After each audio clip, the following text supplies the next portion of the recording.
하나님의 말씀 보겠습니다. 요한복음입니다.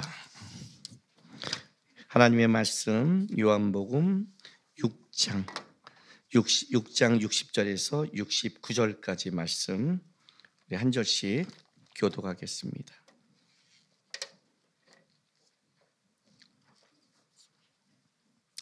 제자 중 여럿이 듣고 말하되 이 말씀은 어렵도다. 누가 들을 수 있느냐 한데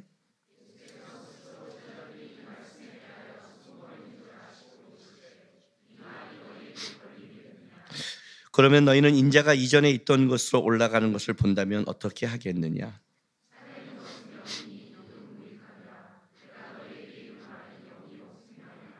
그러나 너희 중에 믿지 아니하는 자들이 있느니라 하시니 이는 예수께서 믿지 아니하는 자들이 누구며 자기를 팔 자가 누구인지 처음부터 아심이러라.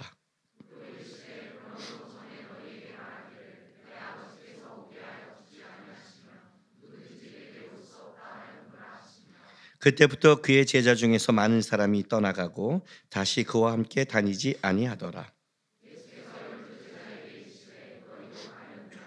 시몬 베드로가 대답하되 주여 영생의 말씀이 주께 있사오니 우리가 누구에게로 가오리이까?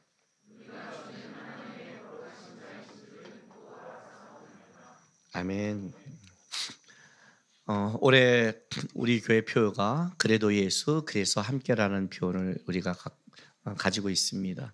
지난주에는 그래도 예수에 대해서 말씀을 나눴고 오늘 본문 제목은 그래서 함께라는 걸로 여러분과 말씀을 좀 나누려고 합니다.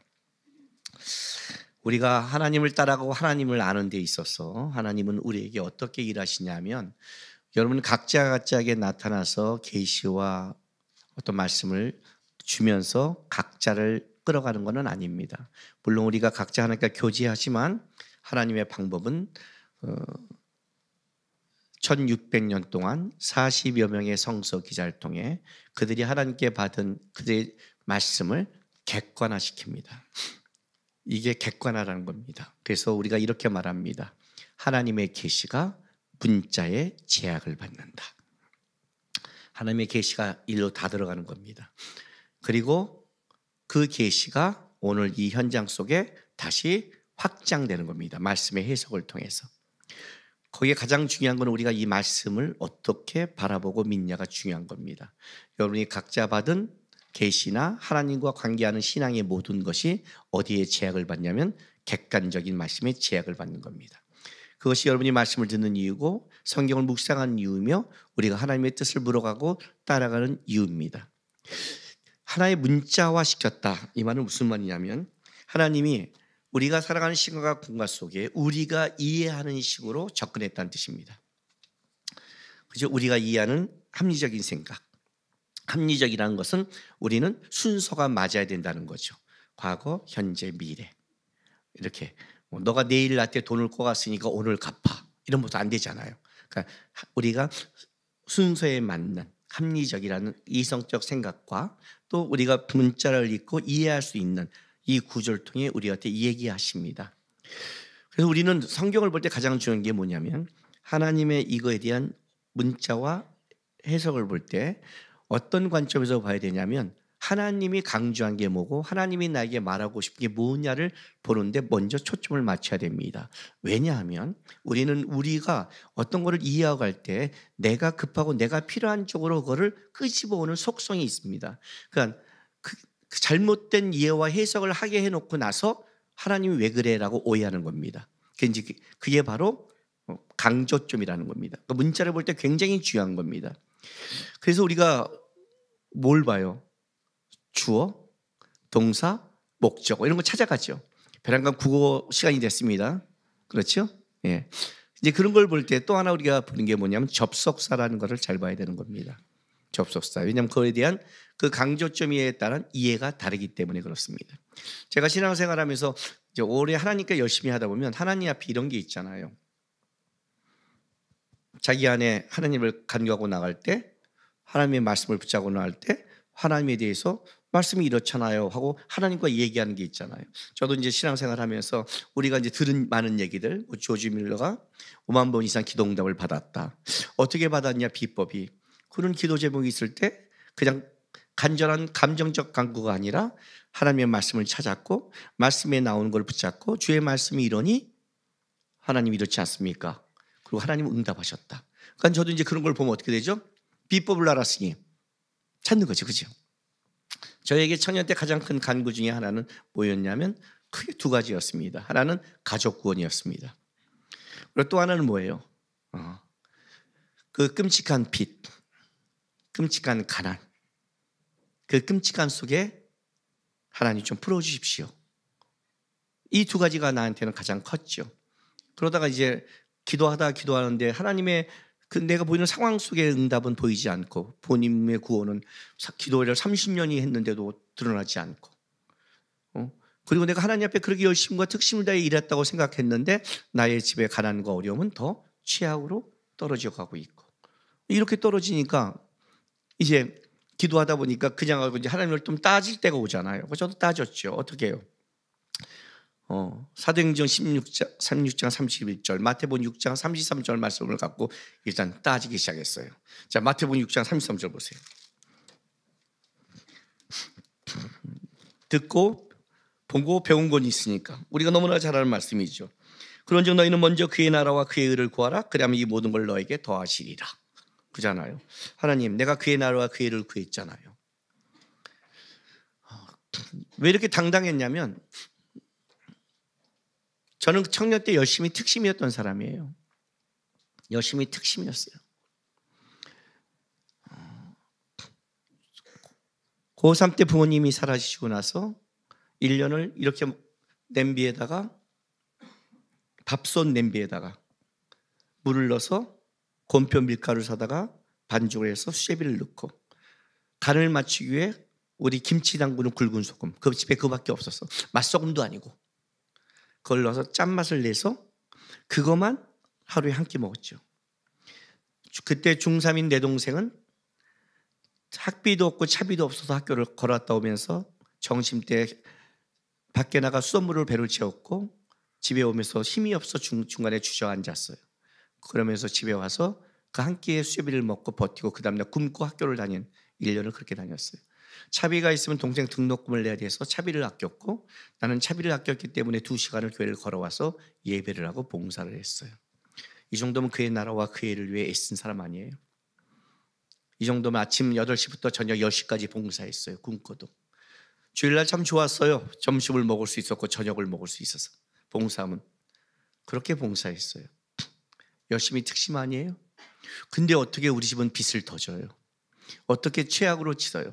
열이 받잖아요. 먼저 그의 나라와 그의 일을 구했는데 이 모든 것은 어디 있어요? 했더니 하나님께서 다시 이렇게 읽어주시는 거예요. 접속사는 강조점이 있죠. 너는 먼저 그의 나라와 그의 일을 구하라. 그러면 이 모든 것을 더해준댔잖아요 했더니 주님은 이렇게 저한테 읽어줬어요. 먼저 그의 나라와 그의 일을 제대로 구해. 그러면 더해줄게. 강조점이 다른 거예요. 내가 구했다는 것, 내가 바라본 게 과연 그의 나라였는가 아니면 이 모든 것을 향한 그걸 갖고 싶은 하나님 앞에 투자였는가 달라지죠. 가족권에서 그렇게 기도했는데 안 되니까 사도행전 16장 31절 갖고 왔어요. 그러니까 알고 배우면 우리는 그 깨닫고 배운 것이 하나님 앞에 신앙이 깊어지는 게 아니라 머리만 자라서 따지는 데만 커지는 거예요. 다 성경이 이렇다며 이렇게 저도 했죠. 이르되 주 예수를 믿으라. 그리하면 너와 내 집을 구원을 받으리라. 주 예수를 이렇게 믿었고 이렇게 걸어와서 믿고 예배하고 믿었는데 언제 구원해줘요? 그랬더니 주님은 어떻게 강조를 했다고요? 주 예수를 믿어라. 제대로 믿어 이 새끼야. 그리하면 구원해줄게. 강조점이 다르죠. 우리가 어떤 성경을 볼 때 하나님이 강조하는 거 싶은 것과 내가 강조하는 게 다른 거예요. 먼저 내가 급한 거 내가 원하는 걸 중요한 게 아니라 도대체 하나님이 요구한 게 뭔지를 먼저 집중하지 않으면 우리는 하나님의 뜻과 은혜도 보이지 않아요. 실제 안 보이게 돼 있어요. 접수사는 그런 거예요. 그래도 예수 강조점이 어디 있어요? 뒤에 있죠. 왜? 그래도라는 것은 일단 앞에 무엇이 있어도라는 상관없이 그것이 내가 힘들고 어려워도 나는 이거다라는 강조잖아요. 그죠? 남자가 막 꼬셔요. 그래 좋아, 선물도 주고 너무 마음에 들어.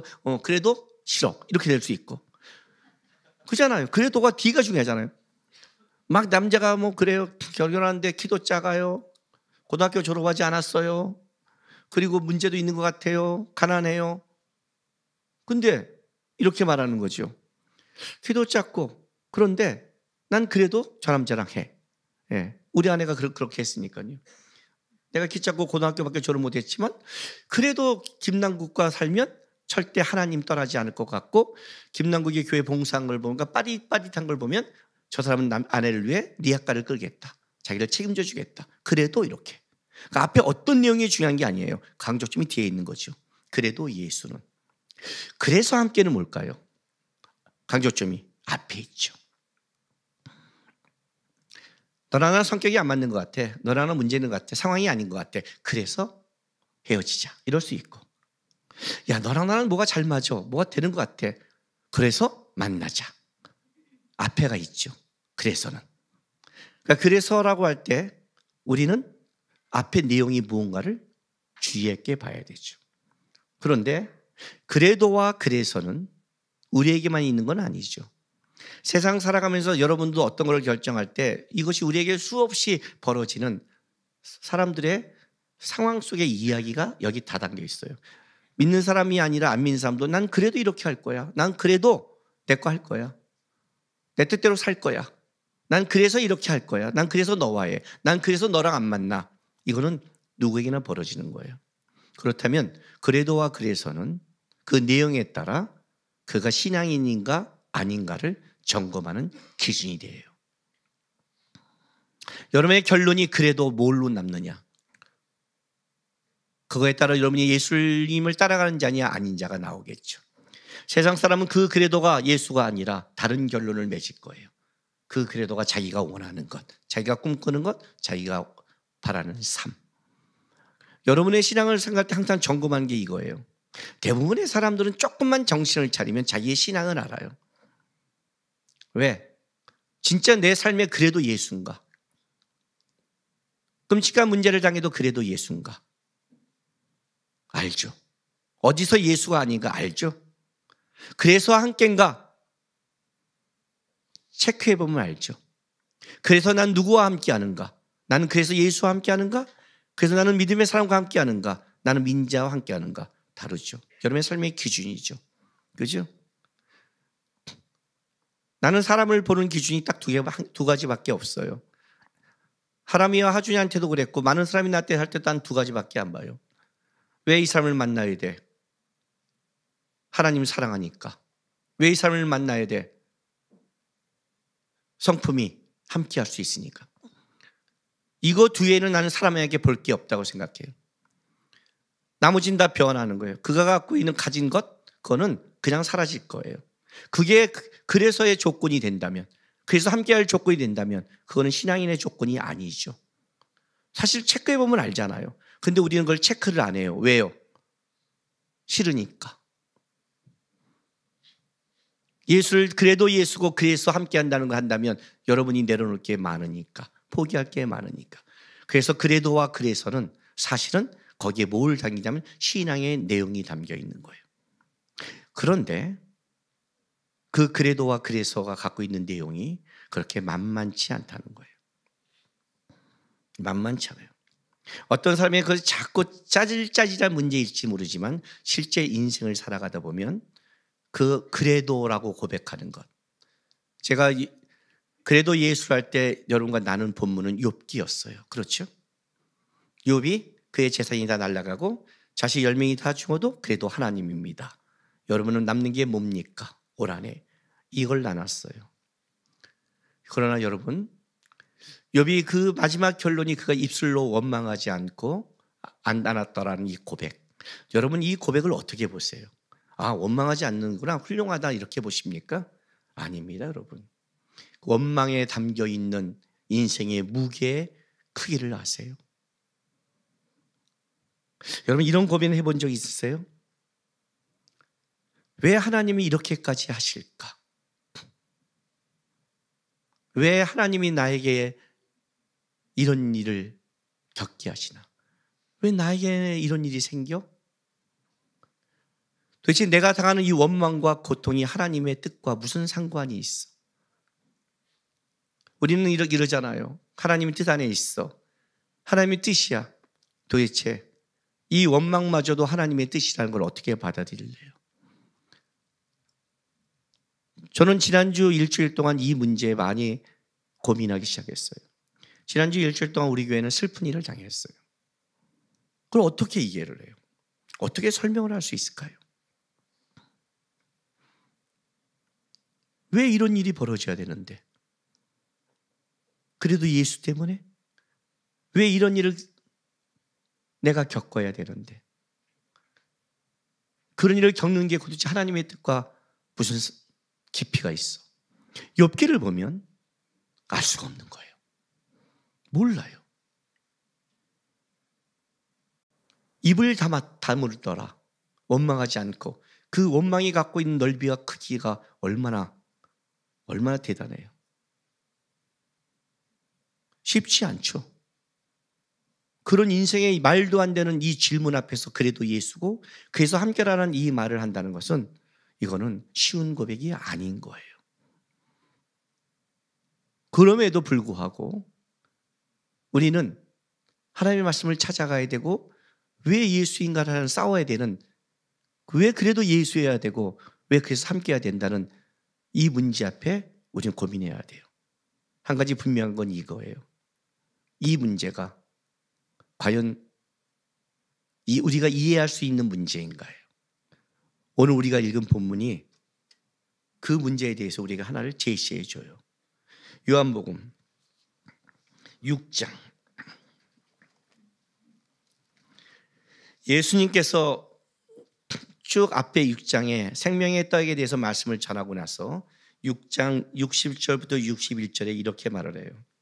제자 중 여럿이 듣고 말하되 이 말씀은 어렵도다. 누가 들을 수 있느냐 한데 예수께서 스스로 제자들에게 이 말씀에 대하여 수근거리신 줄 알고 이르시되 이 말이 너희에게 걸림이 되느냐라고 시작하는 거예요. 자, 지금부터 내가 여러분에게 전한 말씀은 이런 거예요.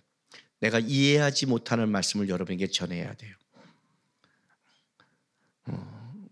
설교하는 자가 이해하지 못한 걸 전하니 여러분 얼마나 좀 당황하겠어요. 그죠? 그런데 혹시 내가 이해하고 전해도 여러분이 이해할 머리는 없어요. 또 이해한다고 생각하지 마세요. 이해하는 척하지. 근데 그럼 왜 전하세요? 목사님도 이해 못하고 이해하지 못하는데 성경에 써 있으니까 전해요. 왜냐하면 오늘 예수님께서 거기 있는 그 시대를 살아가는 사람한테 말씀을 전했어요. 여러분 누가 전해요? 알파와 오메가 되시고 모든 걸 이해하시는 예수님이 직접 전했는데 반응이 뭔지 알아요? 이 말씀이 어렵도다. 누가 들을 수 있으리라. 아니 모든 걸 이해하신 분이 전했는데도 어렵다는데 이해하지 못하는 내가 전하는데 여러분이 이해하겠어요? 더 나가서 66절 보세요. 그때부터 그의 제자 중에서 많은 사람이 떠나가고 다시 그와 함께 다지지 않더라. 내가 오늘 말씀을 전할수록 여러분 끝나고 교회가 다 떠날 것 같아요. 예수님이 전했는데 다 떠나가 버렸어요. 얼마나 어려웠으면. 지금 내가 말씀을 전하는 게 얼마나 어려운 줄 아세요? 여러분이 이해를 한다고요? 여러분이 납득을 해야 된다고요? 그리고 예수를 믿는다고요? 뻥이에요. 그거는 교만이고 그렇게 믿는 자는 예수를 깊게 못 만나게 돼 있어요. 여러분이 어떤 사람을 만나 교제할 때 그 사람을 다 알아서 교제해요? 그 사람을 이해해서 교제해요? 여러분이 어떤 직업과 어떤 길을 갈 때 그걸 100% 알고 가고 다 알아서 갔어요? 자기 인생길 조금도 모르면서 가면서 왜 하나님에 대해서는 모든 걸 알아야 되고 알 수 있다고 착각을 해요? 우리는 시간과 공간 안에 묶여 있는 자인데 조금만 상식적으로 생각하면 우리가 얼마나 부족한 걸 다 알고 있는데 근데 이해의 가치가 얼마나 약한 걸 알고 있으면서 우리는 하나님에 대해서는 꼭 이해하려고 그래요. 이해하려면 떠나가게 돼 있어요. 왜? 하나님의 섭리가 이해할 수 없어요. 내가 여러분이 말했잖아요. 이 질문에 어떻게 대답하실래요? 우리는 이 시대를 살아가요. 이 시대 속에 왜 우리가 하나님이 이런 일을 겪게 하실까요? 왜 우리는 대한민국에 태어나고 지금 이 시대의 탄핵과 이런 어려움과 정치적과 어려움 속을 왜 겪게 하실까요? 왜 이런 일을 살아가면서 우리는 아픔을 겪고 죽음을 겪어야 될까요? 거기에 어떤 대답을 하시겠어요? 우리 교회가 준행교회가 하나님께서 개척한 온 이후에 어린아이가 천국 간 건 두 번째였어요. 첫 번째는 17개월짜리 된 애가 성도 60명이었을 때 포도를 먹다 목에 걸려서 저 하늘 날아갔어요. 그 장례 예배를 제가 집도할 때 무슨 말을 할 수 있을까요? 거기에 하나님의 뜻을 내가 뭐라고 말할 수 있을까요? 왜 이 사건이 우리 전도사님의 가정에 왜 생겼을까? 제가 무슨 말을 해야 될까요? 이해한다고요? 어떻게 이해하고 가요? 나는 좀 공부 좀 한다고 똑똑한 놈들이 아는 척한 때가 욕했어요, 속으로 지금 제가요.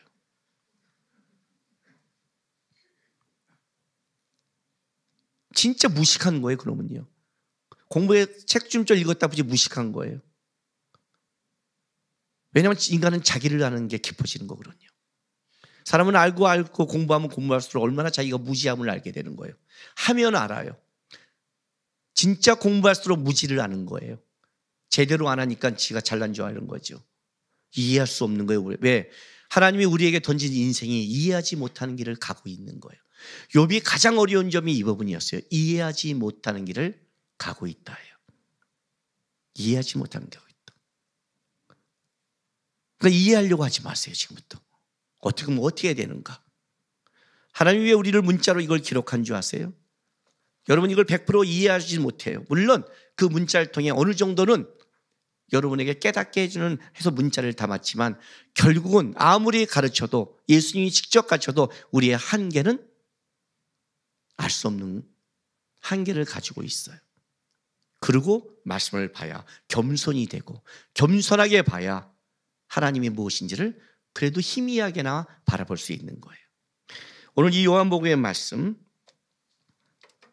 듣기 전에 요한과 공간복음의 차이점을 얘기해 줄게요. 공간복음은 마태, 마가, 누가를 얘기해요. 이 마태, 마가, 누가와 요한복음은 다른 관점이 있다고 말해요. 어떤 관점이냐면 마태, 마가, 누가는 예수님이 이 땅에 오셔서 살아간 그 생활 속에서 예수님의 삶을 증언하는 거예요. 그래서 시간이나 어떤 사건을 비슷하게 나열해요. 왜냐하면 예수님이 이 땅에 오셔서 살아간 삶 속에서의 복음을 전하는 그 삶을 강조하고 있으니까. 그래서 어디를 가셨다, 어떻게 하셨다 이걸 강조하는 거예요. 그러나 요한은 예수님이 와셔서 하는 그런 시간과 생활이 강조하는 게 아니라 예수가 누구인가를 더 강조를 해요. 예수는 어떤 분인가? 그분이 이 땅에 오셨는데 예수는 우리에게 어떤 의미가 있다는 더 내용적에 더 깊이를 담아요. 그래서 요한복음은 시작부터 달라요. 요한복음 1장 1절 봐요. 시작부터 요한복음이 이렇게 시작해요. 태초에 말씀이 계시니라. 이 말씀이 하나님과 함께 계셨으니 이 말씀은 곧 하나님이시라. 벌써 예수님의 신성부터 시작을 해요. 예수님은 어떤 분이냐? 그는 하나님이었다. 그런 분이다. 그런데 그분이 이 땅에 오셨는데 이 땅은 어떠냐? 어둠이 깨닫지 못하더라. 이 세상은 예수를 이해할 수 없더라. 하나님을 이해하지 못하더라. 빛이 왔는데 빛인지 모르더라가 하는 거예요. 그래서 2장에 가서 요한은 또 이게 설명하는 거예요. 가나의 혼인잔치 얘기가 나와요. 그렇죠? 가나의 혼인잔치는 뭐예요? 인간이 이 땅에서 누리는 가장 행복과 축복이 뭐냐고 한다면 그건 결혼이에요. 그렇게 보는 거예요. 왜? 결혼은 자기가 물론 끔찍하게 하는 사람이 가끔 정략적으로 있지만 대부분은 자기가 사랑하는 사람과 함께 먹는 가장 축복이고, 우리가 알다시피 결혼식은 뭐예요? 그때 돈도 시간도 마음도 끌 수 있는 가장 좋은 시간이잖아요. 그렇잖아요. 그렇죠? 저는 그래서 요즘 제가 주례할 때 절대 못하게 하는 게 있어요. 이런 사람 결혼 딱 끝나고 신혼여행 어디가? 그러면 기도원으로 간대요. 왜? 처음을 하나님께 드리고 싶대요. 나는 정신없는 자예요, 걔는요. 그냥 목사가 돼.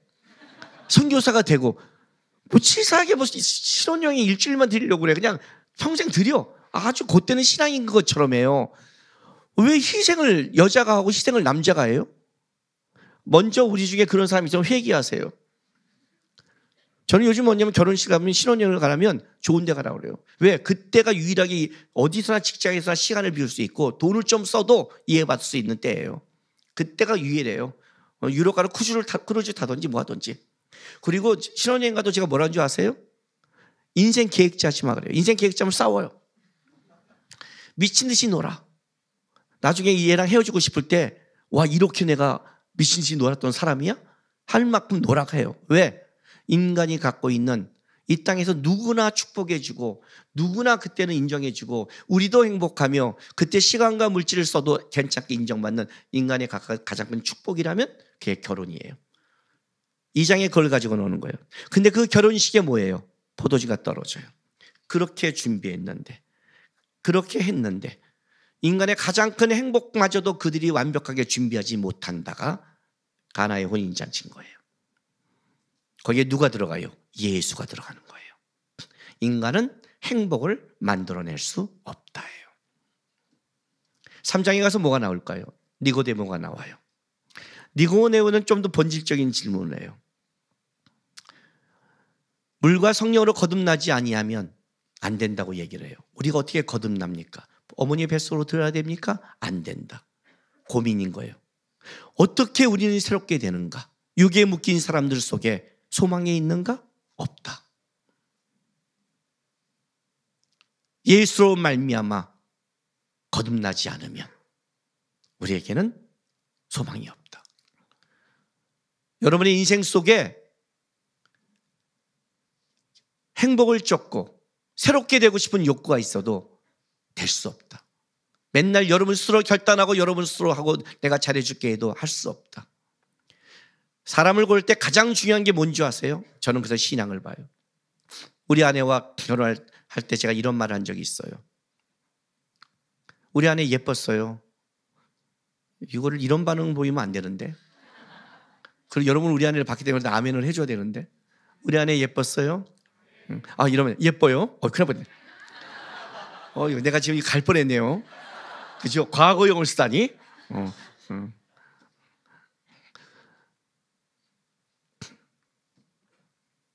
예쁘지? 그랬더니 우리한테 자기가 예쁜 줄 알아요.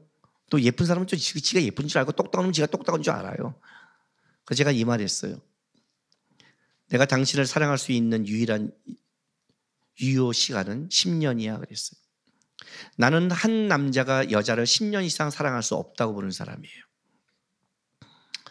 20대를 넘으면 어떻게 사랑을 해요?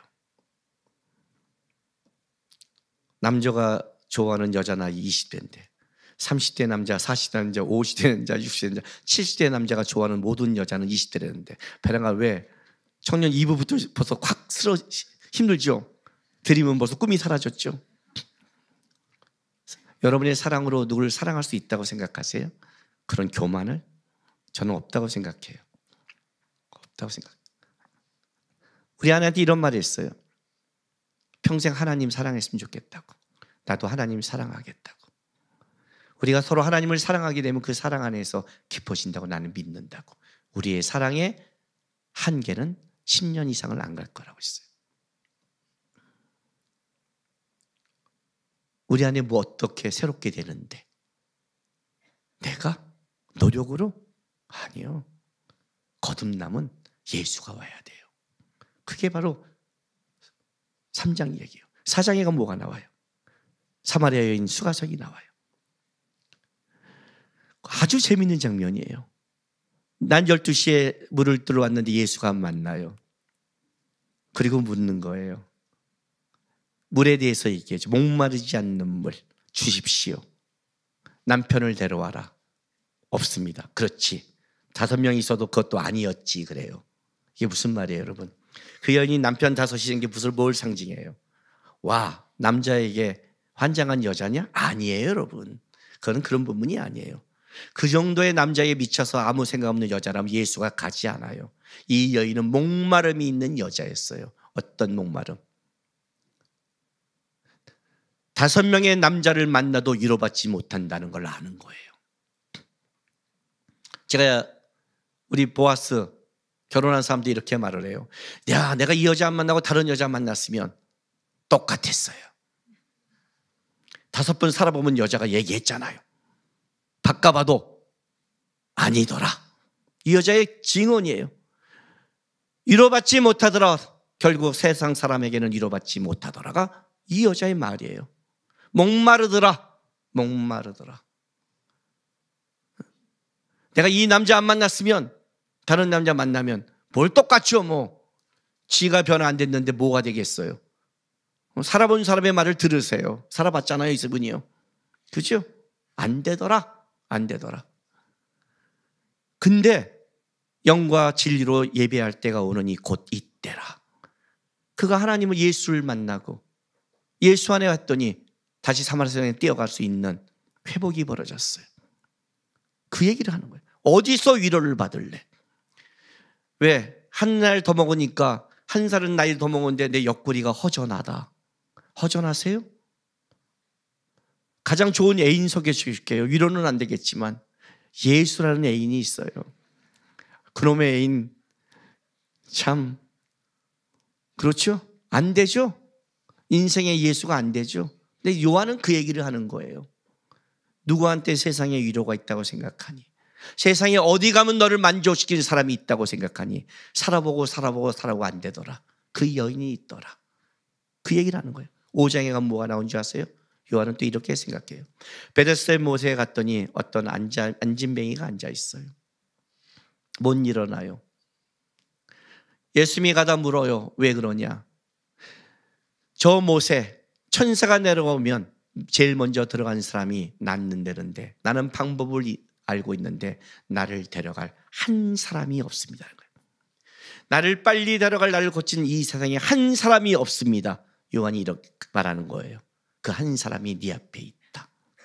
예수예요. 그게 예수라고 얘기해요. 그 예수가 뭘 얘기하는 거예요? 데려다 주는 게 아니라 내가 너로 걷게 한다는 거예요. 예수가 아니면 방법이 안 되고 내 인생에 이렇게 되면 행복하는데 그 행복을 찾아갈 수 없고 예수가 아니면 일어설 수가 없더라. 그 요한복음 5장 이야기예요.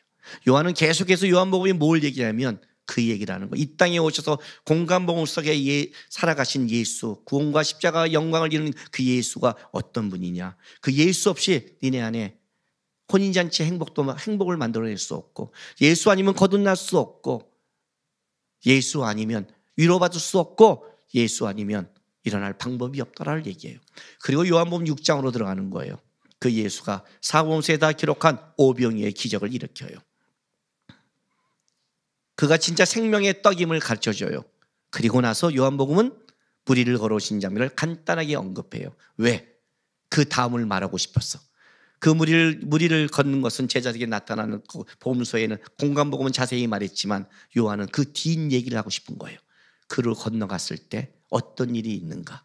그게 요한복음 6장 22절부터 59절 말씀이에요. 25절 27절 읽어볼까요? 바다 건너편에서 만나 랍비여 언제 여기까지 오셨나이까 하니 예수께서 대답하여 이르시되 내가 진실로 너에게 이르노니 너희가 나를 찾은 것은 표적을 본 까닭이 아니요 떡을 먹고 배부른 까닭이로다. 썩을 양식을 위하여 일하지 말고 영생하도록 있는 양식을 위하여 하라. 이 양식은 인자가 너희에게 주리니 인자는 아버지 하나님께 인치신 자리라. 무슨 말이냐면 오병이어를 기록한 것은 어떤 의미가 담겨있냐를 요한은 이렇게 말해요. 생명의 떡이 예수다. 그래서 설명하고 싶은데 그 오병이어의 기적을 맛본 사람들은 생명의 떡인 예수가 아니라 세상적인 떡을 주는 예수로 보는 거죠. 그걸 맛보고 이 예수를 따라가면 내가 복을 받겠구나 하고 따라온 거예요. 너희가 본 것은 뭐예요? 표적을 본 것은 세상적이라는 거예요. 그 얘기를 지금 시작하는 거예요. 이 떡의 의미가 뭔가? 그걸 설명하는 거예요. 지금도 이걸 쭉 설명해요. 이 설명한 이 부분은 딱 두 가지가 강조가 돼요. 첫 번째 단어는 생명이라는 게 강조가 돼요. 그러니까 여러분이 이 6장 이 생명의 떡을 볼 때 계속해서 읽어야 될 게 뭐냐면 생명이 강조되고, 두 번째 강조되는 게 뭐냐면 그 생명은 예수와 함께한 연결됨을 강조하는 거예요. 그 안에는 그렇지 않으면 생명이 없다는 거예요. 보세요. 33절부터 읽어줄게요. 하늘의 떡은, 하나님의 떡은 하늘에서 내려 세상에 생명을 주는 것이라. 그죠? 생명을 주는 것이죠. 그들이 이르되 주여 이 떡을 항상 우리에게 주소서. 예수께서 이르시되 나는 생명의 떡이니 내게 오는 자는 결코 줄이지 아니할 터요 나를 믿는 자는 영원히 목마르지 아니하리라. 나는 생명의 떡이니. 그렇죠. 자, 40절. 내 아버지의 뜻은 아버지를 보고 믿는 자마다 영생을 얻는 이것이니 마지막 날에 내가 이를 다시 살리라 하시라. 나를 믿는 자, 영생, 생명. 41절에 뭐래요? 자기가 하늘에서 내려온 떡이라 하므로 사람들이 이제부터 혼란이 오기 시작하는 거예요. 47절 보세요. 진실로 진실로 너희에게 이르노니 믿는 자는 영생을 가졌나니 내가 곧 생명의 떡이니라. 계속해서 강조하는 거예요. 내가 생명의 떡이니라. 50절, 51절. 이는 하늘에서 내려온 떡이니 사람으로 하여금 먹고 죽지 아니하게 하는 것이니라. 나는 하늘에서 내려온 살아있는 떡이니 사람이 이 떡을 먹으면 영생하리라. 내가 줄 떡은 곧 세상의 생명으로 내 살이나. 이제부터 어렵기 시작해요. 내가 생명의 떡이고 예수와 연결된 걸 알았는데 예수님이 뭐라고 했냐면 내가 생명의 떡인데 내 살을 먹어야 된다는 거예요. 어려워졌죠. 그렇죠. 이제 어려워져요. 사람들 순간 먹으라고? 이렇게 된 거죠. 초대교회 기독교인들이 진짜 살을 먹는다는 오해가 번진 것처럼 이해할 수 없는 거죠. 드디어. 그리고 53절부터 59절까지 쭉 읽어줄게. 들어보세요. 예수께서 이르시되 내가 진실로 진실로 너에게 이르노니 인자의 살을 먹지 아니하고 인자의 피를 마시지 아니하면 너희 속에 생명이 없느니라. 내 살을 먹고 내 피를 마신 자는 영생을 가졌고 마지막 날에 내가 그를 다시 살리리니 내 살은 참된 양식이요 내 피는 참된 음료로라. 내 살을 먹고 내 피를 마신 자는 내 안에 거하고 나도 그 안에 거하니 살아계신 아버지께서 나를 보내시면 내가 아버지로 말미암아 사는 것 같이 나를 먹는 그 사람도 나로 말미암아 살리라. 이것이 하늘에서 내려온 떡이니 조상들이 먹고도 죽은 그것과 같이 아니하여 이 떡을 먹는 자는 영원히 살리라. 이 말씀을 예수께서 가버나움 회당에서 가실 때 하셨느니라. 강조되는 게 내 살을 먹고 내 피를 마시는 자 그는 살린다. 내 살은 참된 양식이요 내 피는 참된 피라는 이게 계속 강조되는 거예요. 내 살을 먹고 내 피를 마셔라. 이해되세요? 그 결론이 이거라는 거예요. 60절에 제자 중 여럿이 듣고 말하되 이 말씀이 어렵도다 누가 들을 수 있느냐 한데 예수께서 스스로 제자들에게 이 말씀에 대해서 숨은 것을 아시고 이 말이 너에게 걸림이 되느냐. 이 말이 걸림이 되느냐. 어렵죠. 그렇죠? 왜? 63절 보세요. 62절 63절 이렇게 말씀하세요. 그러면 너희는 인자가 이전에 있던 곳으로 올라가는 걸 본다면 어떻게 하겠느냐. 살리는 것은 영이니 육은 무익하니라. 내가 너에게 이른 말은 영이요 생명이라. 이게 무슨 말이에요? 자, 그러면 내가 승천한 걸 보면 너희가 믿겠니? 이렇게 된 거예요. 우리 시대에 그런 말 하는 사람 있잖아요. 하나님이 살아계시면 나에게 이거 보여주면 도마처럼 내가 만지면 믿겠니? 진짜 믿을까요? 여러분이 주려준 기도 제목 응답해주면 믿을까요? 진짜 그럴 것 같니? 살리는 건 영인데 육은 무익하대요. 다른 말로 할까요? 육의 눈으로 어떻게 영적인 걸 네가 안다고 그래? 그것부터 잘못된 거예요. 육의 눈으로 어떻게 하나님을 알아요? 출발점이 잘못됐는데 어떻게 알아요? 알 수 없다고 얘기하는 거예요. 이 말이 어려운 거예요. 걸림이 되는 거예요. 이게 문제가 된 거예요. 여러분 예수의 살과 피를 먹고 계십니까? 예수의 나의 살을 먹고 내 피를 마셔야 산다고 그럽니다. 이 말을 어떻게 할까요? 오늘 이 시대를 살아가고 이 시대에 영적으로 소생하는 사람이 갖고 있는 모든 사람들은 이 말의 의미를 압니다. 오늘 난 예수와 함께 죽었고 예수와 함께 산 자입니다. 갈라디아서 2장 20절처럼 나는 오늘도 예수의 몸에 거하고 예수와 나와 하나인 겁니다. 아세요?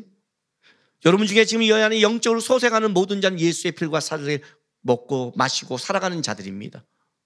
이걸 먹고 마시지 않는 자는 오늘 영적으로 살아갈 수 없습니다. 이걸 어떻게 설명할 수 있을까요? 그러니 예수를 믿지 않고 모르는 자들은 맨날 이렇게 말하죠. 그게 뭔 말이야? 하나님이 살아있으면 어떻게 되는 거야? 우리는 이 질문밖에 못하는 거예요. 왜? 육적인 눈밖에 안 보는 거니까. 겸손하지도 않고 따라가볼 생각도 않고 믿어보지도 않고 쫓아가오지도 않아요. 우리는요. 앞서간 사람이 있는데도 안 가요. 자기 부모가 갔는데도 안 가요. 자녀가 얼마나 교만하면. 부모 말도 안 믿어요. 부모의 만난 하나님도 못 믿는 거예요. 알아요? 육의 눈은 영과 다른 거예요. 한 집안의 원수라고 그랬어요. 아비나 어미가 시험에 불화. 왜? 영적인 거는 아무리 갖고 있는 혈육도 이해하지 못하는 거예요. 예수와 연결되지 않는 거는 볼 수 없다고 얘기하는 거예요. 지금 이 얘기를 지금 풀어주고 있는 거예요. 어렵죠. 어렵죠. 그러니까 결론이 딱 이게 나오는 거예요. 이 결론이, 자 66절 보세요. 그때부터 그의 제자 중에 많은 사람이 떠나가고 다시 그와 함께 다니지 아니하더라. 예수께서 12제자에게 이르시되 너희도 가려느냐? 시몬 베드로가 대답하되 주여 영생의 말씀이 주께 있사오니 우리가 누구에게로 가오리까? 우리가 주는 하나님의 거룩하신 자인 줄 믿고 알았사옵나이다라고 베드로가 고백해요. 여기 이 67절 68절에 여기는 원문은 사실 표현이 반대로 돼 있어요. 반의적 표현을 해요. 어떻게 돼 있냐면 주여 우리가 누구에게로 떠나갈 수 있으리까? 당신이 영생의 말씀을 가지고 있습니다. 우리는 떠나지 않습니다 라는 걸 먼저 얘기해요. 자, 이렇게 묻는 거예요. 내 살을 먹고 내 피를 마신 자만이 내 안에서 살 수 있다. 이해하지 못하는 거예요. 어렵죠? 내가 여러분에게 계속 여기서 설교할 때 이렇게 말하는 거예요. 예수 안에 생명이 있습니다. 예수 믿어야 됩니다. 예수 붙여야 됩니다. 어떤 것도 어떤 망도 어떤 어려움도 이해 못하지만 예수 안에 있습니다. 왜 내가 이런 일을 겪어야 됩니까? 왜 나에게 이런 일이 생겨야 됩니까? 왜 내 고통과 원망과 힘듦이 하나님의 뜻과 무슨 상관이 있습니까? 모릅니다. 그건 대답할 수 없어요. 이해하지도 못합니다. 그럼에도 예수 안에 있어야 됩니다. 이렇게 말하는 거예요. 어렵단 말이에요. 그러니 왔다 돌아가는 거예요. 그때 이렇게 예수님이 제자에게 말했어요. 너희도 가려느냐? 여기에 대답을 하셔야 돼요. 너희도 가려느냐? 그때 베드로가 제자를 대표해 이렇게 말해요. 가지 않습니다. 영생의 말씀이 주께 있습니다. 영생의 말씀이 주께 있습니다. 베드로가 하나님의 계획을 알까요? 예수의 계획을 알까요? 몰라요. 베드로는 그걸 본 게 아니에요, 여러분. 하나님의 말씀 안에 생명을 얻었다는 거예요. 생명이 여기 있는 걸 내가 맛봤는데 어떻게 내가 떠나갑니까? 이게 본질적인 신앙의 문제예요. 예수 안에 생명의 걸 맛본 자냐 안 보냐에 따라요. 이건 이해하는 문제가 아니에요. 이해를 하지 못했다면, 내가 이해가 안 된다면 그는 이런 겸손을 가져야 돼요. 어떤 겸손? 주님, 나를 저기 넣어줄 한 사람이 없습니다. 난 모르겠습니다. 나는 물을 길러 왔는데 나는 위로를 받지 못합니다. 나에게 그걸 알려주는 한 사람이 없습니다. 어떻게 거듭나야 됩니까? 나는 거듭남을 모릅니다. 혼인잔치에 물이 떨어졌는데 나는 내 행복을 만들 자격도 없습니다. 이 겸손함이 있어야 되는 거예요. 신앙은요. 그 빈자리 겸손함이 뭘 만들었냐면 하나님의 자리가 되는데 우리는 하나님의 앉을 자리가 내 안에 없어요. 왜? 내가 이해 못하니까. 내가 인생의 길이 아니니까. 다 자기 걸로 채웠으니까. 자기 걸로 다 채워놓고 누가 들어가요? 아니, 이거는 예수님의 문제가 아니에요. 남자와 여자가 교제를 해도 자기 걸로 꽉 찬 사람한테는 어떤 사람도 들어갈 틈이 없어요. 누군가 함께 하려면 함께 할 자리가 있어야 되는 거예요. 함께 할 자리. 함께 할 자리가 없는 자와 누가 함께 갈 수 있겠어요? 인생에서. 얼마나 교만하면 예수가 들어갈 자리가 없는 거예요. 다 떠나요. 묻는 거예요. 너희도 가라냐? 아니라는 거예요. 베드로는요. 내가 이해하지 못해도 한 가지는 압니다. 거기 안에 생명이 있는 걸 압니다. 다른 말로 할게요. 그래서와 그래도와 그래서는 신앙 고백인 거예요. 내가 예수를 다 이해해서 그래도 예수입니다. 예수가 있으니까 그래서 함께합니다는 내 논리와 사고가 아니라 이거는 하나님을 만난 자의 고백인 거예요. 내가 인생에 왜 이런 일을 당한지 모르겠습니다. 왜 이런 일이 나에게 벌어진지는 모르겠습니다. 왜 내가 이걸 겪어야 하고 왜 내가 이걸 하나님께 고백해야 됩니까? 왜 나에게는 아픔을 주십니까? 도대체 내가 당하는 고통과 아픔과 눈물이 나중에 하나님 나라에 무엇이 연결되어 있습니까? 하나님의 뜻이라지만 그 하나님의 뜻은 무엇입니까? 나는 모릅니다. 그런데 나는 그래도 예수입니다. 떠날 수 없습니다. 고백이지, 주님을 만난 자를 아는 자의 고백이지 모든 걸 이해한 자의 대답이 아니라는 거예요. 그래서 이 그래도가 분명해야 그래서가 나오는 거예요. 그래서 저는 함께합니다. 누구와? 예수와. 누구와? 영생의 말씀과. 누구와? 하나님이 붙여진 사람들과. 그래도 예수가 분명해야 그래서가 나타난 겁니다. 그래도 예수가 분명하지 않으면 그래서 저는 세상 사람과 함께합니다. 그래서 나는 내 인생의 미래와 함께합니다. 그래서 나는 내가 원하는 것을 추구하는 것과 함께합니다. 그래서가 바뀌게 돼 있어요. 여러분의 그래도와 그래서는 도대체 무엇입니까? 제가 이 주제를 오래 잡았을 때 작년에 우리 작년부 수련의 표였습니다. 그 표를 갖고 묵상할 때 저는 이 묵상 중에 그냥 그래 모든 일에 그래도 예수지, 그래서 우리가 함께하고 좋지, 이런 가볍게 이 문제를 받아들이지 않았습니다. 이 그래도 예수 뭘 봤냐면 어떤 것이 있어도 그 앞에, 물론 그때는 그 앞에 그 인생의 무게와 크기를 그렇게 몰랐습니다. 욥기를 보면서 그 그래도가 무서운 거구나. 욥을 보니까 어마어마한 고백이었구나를 알게 됐고,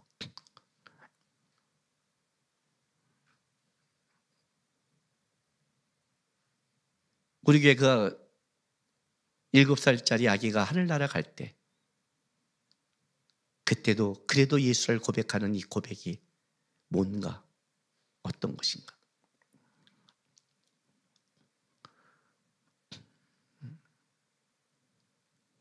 그날 저는 한국에 없었습니다. 외국에 나가 있었어요. 소식을 듣고 밤늦게 통화를 하고 기도했습니다. 이렇게 부탁했어요. 하나님, 원망해도 돼. 슬퍼해도 되고 불평해도 되고 속상해도 돼. 우리 하나님 그거 받을 수 있는 넉넉함이 있어. 괜찮아. 다 해. 다만 떠나지만 마. 그래서 함께 본문을 준비하고 있었는데 그때 제 안에 이 질문이 들어왔습니다. 왜 우리가 이런 일을 겪어야 됩니까? 그 의미가, 그 아이를 데려간 게 하나님 나라에 무슨 뜻이 있습니까? 그게 도대체 하나님의 거룩한 계획과 무슨 연관이 있는 겁니까? 이 질문 안에 저도 답이 없는 거예요. 답을 가질 수가 없어요. 근데 그때 이 말씀을 하나님이 저에게 생각나게 했어요. 그래서 너도 가릴래? 이해하지 못하니까 너도 떠날래? 아닙니다, 주님.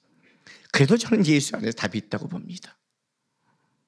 이 말씀 때문에 6장 39절 40절 나를 버리신 이의 뜻은 내가 주신 자 중에 내가 하나도 잃어보지 아니하고 마지막 날에 내가 다시 살리는 이것이라. 내 아버지의 뜻은 이들을 보고 믿는 자마다 영생을 얻는 이것이니 마지막 날에 내가 이를 다시 살리리라 하시니라. 그래, 우리가 믿는 것은 이 땅의 것이 다가 아니니까.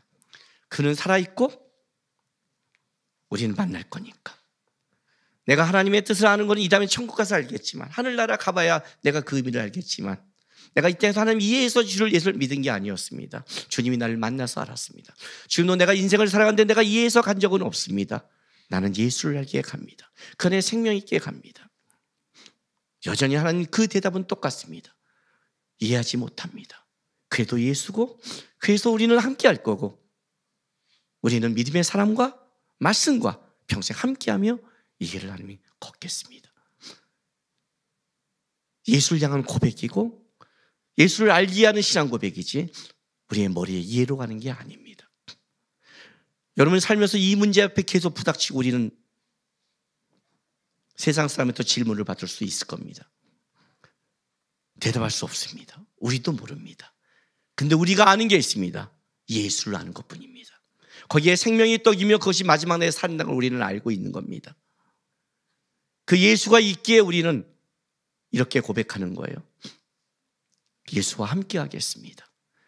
기록된 하나님의 말씀과 여기에 말씀 안에 생명이 있기에 이 말씀을 붙잡겠습니다. 하나님이 함께 붙여준 사람이 있기에 그들과 함께 인생을 살아가게 했습니다. 우리는 세상과 함께하는 자가 아닙니다. 세상 속에 들어가 세상 속에 일어나지만 우리는 그들과 함께하는 자는 아닙니다. 우리는 떠나지 않습니다. 왜냐하면 생명이 주께 있음을 알기 때문입니다. 그래서 함께하는 겁니다. 나는 올 한 해 여러분이 우리가 그래도 예수, 그래서 함께라는 이 표를 그냥 표가 아니라 난 여러분의 신앙 고백이 됐으면 좋겠습니다. 1년 마무리됐을 때 여러분이 어떤 일을 만나도 거기에 대한 대답할 수 있는 말은 없지만 결국 우리의 마지막 말의 모든 공통점은 그래도 예수고 그래서 함께 달려왔습니다. 이 고백을 하고 끝까지 주님 앞에 떠나지 않고 달려가는 성도가 되길 주의 이름으로 바랍니다. 기도하겠습니다.